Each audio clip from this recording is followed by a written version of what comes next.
பெரியவர், கடவுளின் மகன், அரசர், நிரந்தர அரசர். பிரச்சனை வீட்டுக்குள்ளே ஆரம்பிச்சது.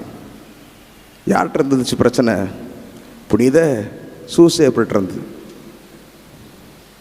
சூசேப்பர் நினைக்கிறார் அவரை மறைவாக விலக்கிவிட வேண்டும் என்று நினைக்கிறார். எதனால? ஏன் உங்களுக்கு ஏதாவது பிரச்சனையா? ஏதாவது படம் பார்க்க கூட்டிகிட்டு போக மாட்டேன்டாரா சூசேப்பர்? அல்லது சூசேப்பர் கேட்டதை மாதா எதுவும் செய்யலையா? என்ன பிரச்சனை? கடவுளின் வார்த்தைக்கு ஆம் என்று சொன்னதால், அடிமை என்று சொன்னதால் முதல் பிரச்சனை எங்கே சந்திக்க வேண்டியிருந்துச்சு? தன் குடும்பத்திற்குள்ளேயே அன்னை மரியாள் சந்திக்க வேண்டியிருந்தது. எனக்கு அடிக்கடி தோன்றும், அன்னை மரியாள் கருத்திருப்பது யாருக்கு தெரிந்திருந்தது? அன்னை மரியாள் கற்பம் தாங்கியது யாருக்கு தெரிஞ்சிருந்துச்சு? எலிசபெத்துக்கு தெரிஞ்சிருக்கு.